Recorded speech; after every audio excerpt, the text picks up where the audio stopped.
Welcome to this episode of the Gunman. This video here is part 11 on my VL Turbo project. The stage I'm going to be covering in this video is masking, and I'm going to be doing the blacks on the window frames. The previous video covered repair and primer work, and I also painted the inside of the boot lid. I've decided to skip the prep work stage for this car because I'm actually getting a little bit behind on the videos and I need to catch up. But I'll give you a quick rundown of what I did do for the prep work.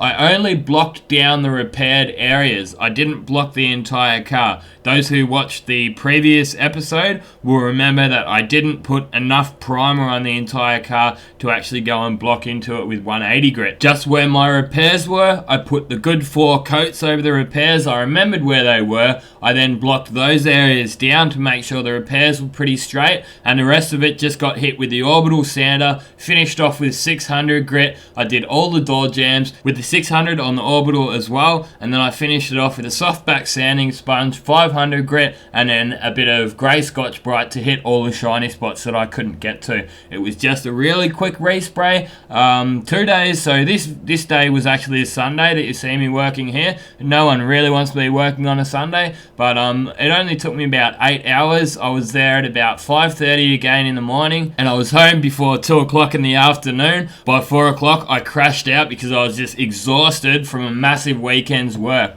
But anyway, as you can see, we're starting to get into the masking stage now. I went around and did a little bit of edge masking. I didn't get too involved with it. Sometimes I like to back mask all those door jambs. It makes it so that you're not going to have any of that red showing through when your rubbers are off. But it's a few corners that I was cutting on this car. It's my car, and the way I say it, I'm allowed to do whatever I want on my own car. But at the end of the day, I've got an end result that I'm actually extremely happy with. In the following videos, which is why I was saying I've got to play a bit of catch up, I'm going to be doing all the flow coating videos on the body, and I've got the panels and all that stuff to go through. So I've sped this video speed up to double speed. That way it just enables me to include more footage without the video getting too long. So this is that backmasking area where I was saying I could have backmasked it and then I would have hidden all of that red.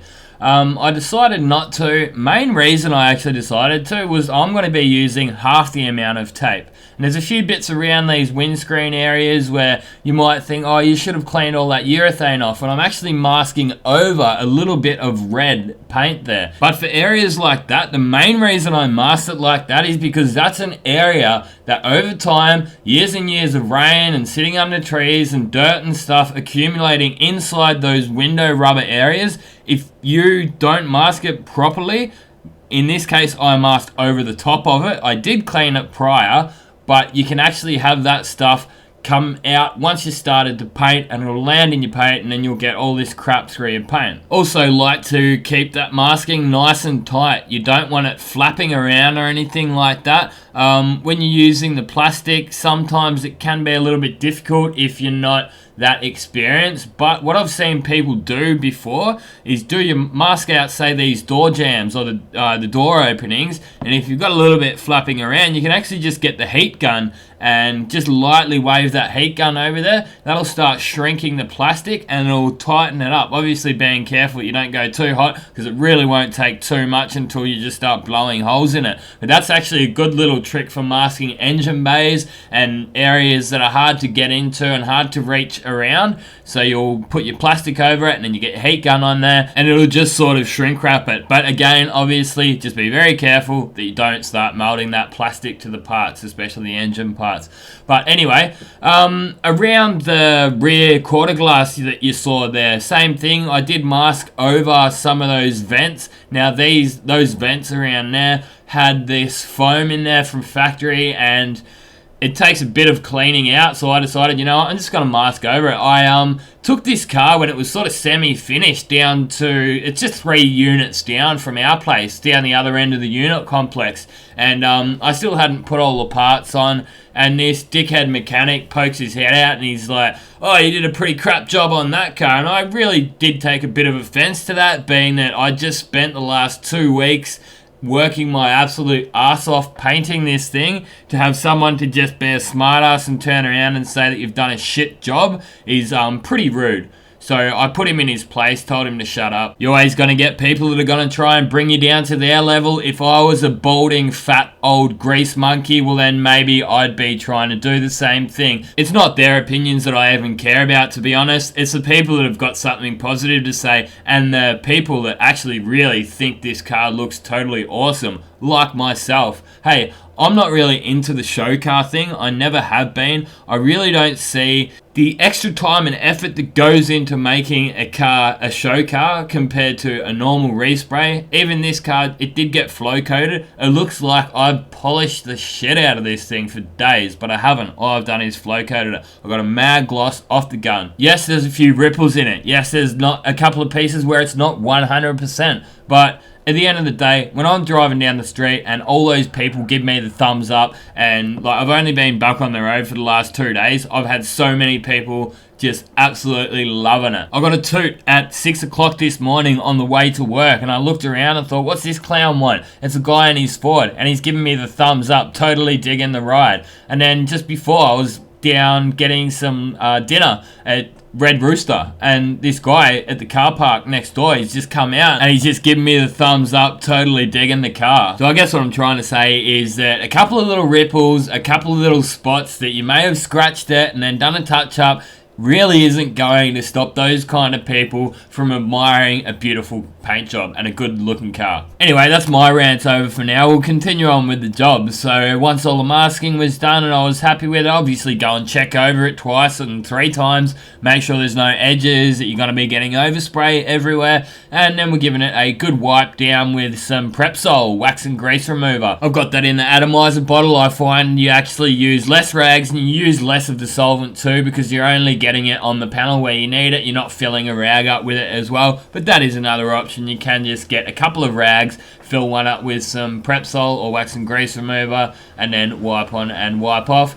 I did wipe off with 2 separate rags, so I went around it the first time with the first rag, then got another clean rag and went over the entire thing once again, but I did skip that footage out. Anyway, we're up to getting the base coat colour down around these window frames. I'm not getting overly fussy with any masking, I'm just going straight over the top. When I did do the show car recently, or the really nice Calais paint job, I decided just to put a bit of paper over the roof so I wasn't going to get any overspray contamination up there, but it really doesn't make that much of a difference. As long as you get your base coat colour for your top coat over the top of that, it's going to be fine. And I did know that this colour, the Panorama Silver that I'm going to be using in the next video, really does cover quite well. 2 coats, you've got your coverage. 3rd coat, tech coat, job done. All you're doing is clearing next. Now, what happened up here in the top of that door frame, you can slightly see a little bit of fisheyes are starting to open up. So the way I'm going about fixing that is drying it down first. So I just got that air,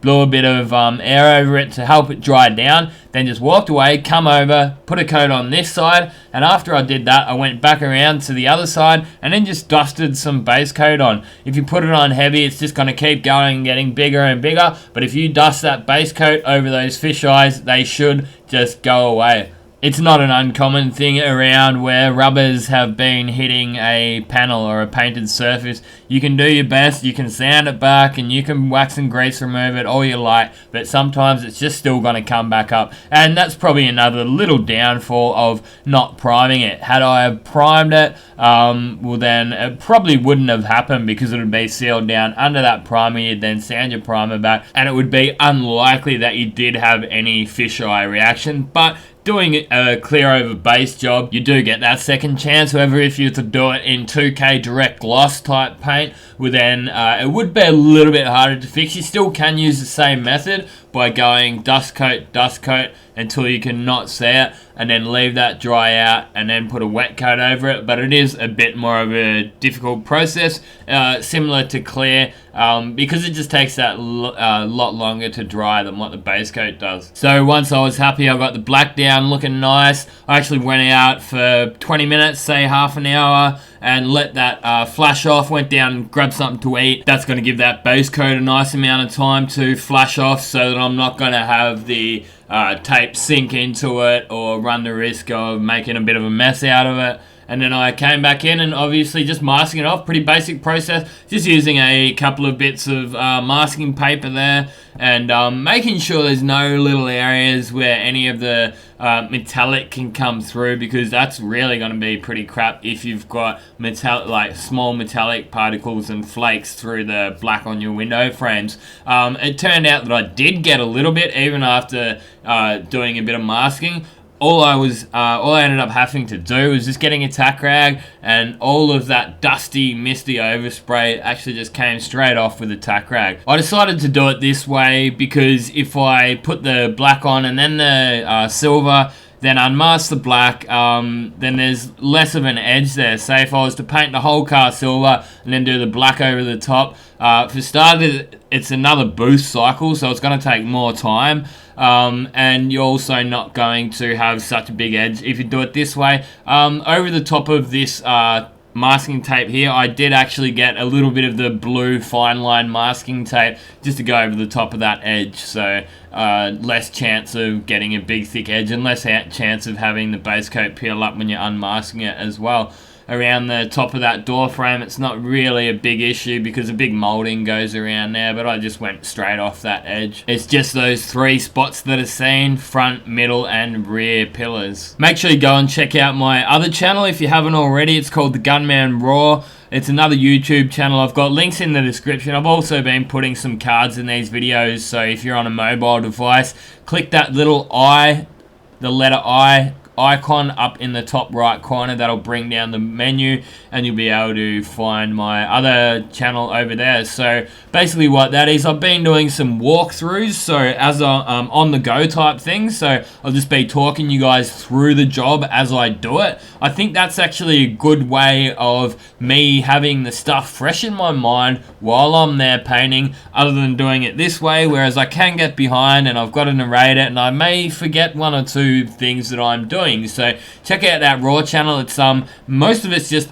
totally unedited raw footage. It's a no frills channel. The idea is for it to take up less of my time, obviously, than this channel. This channel gets a lot more time and effort put into it. So I'm just going to be finishing this video off with the tack ragging stage, which is a stage that you never underestimate the power of the tack rag. When I was an apprentice, my tradesman always used to say to me, when I'd ask him, oh, how do you get these jobs so clean? He'd say, it's all in the tack rag. He taught me to tack rag in between each coats of base coat, because sometimes they can go dusty with the metallics, but I have actually since found that not doing the tack ragging in between coats and not tack ragging after you put your base coat down, I'm actually able to get better results.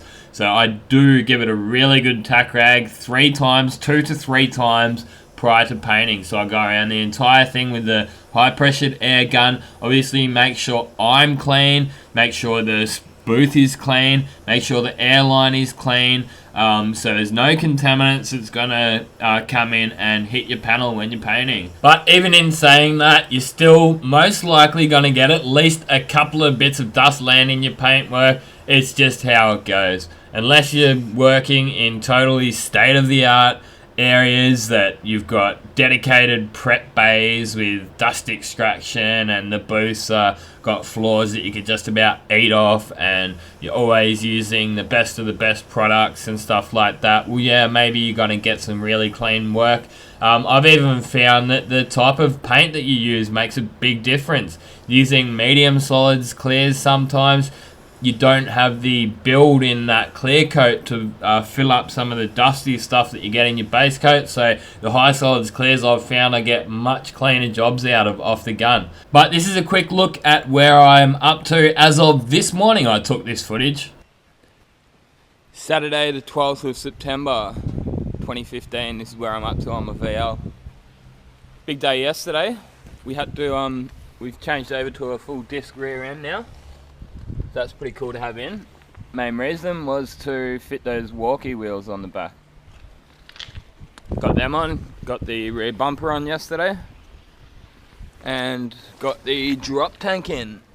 Looking pretty nice. Nice big cutout in that bar, so you can see that from the back. I'm back on the road. So I painted those garnishes that go around the tail lights and the boot lid there. That was what I did this morning. Next Monday I'll be whacking them back on. Apart from that, I've got a few door rubbers and stuff to put in, just a few little tweaks here and there to finish it off, but she's looking pretty mean. I'm really proud to be driving this thing around on the roads. Make sure you don't forget to subscribe to my channel if you haven't already. Check us out on Facebook. Now you watch this video, get out there and paint some shit. Thanks for watching. This has been another Gunman production. Goodbye.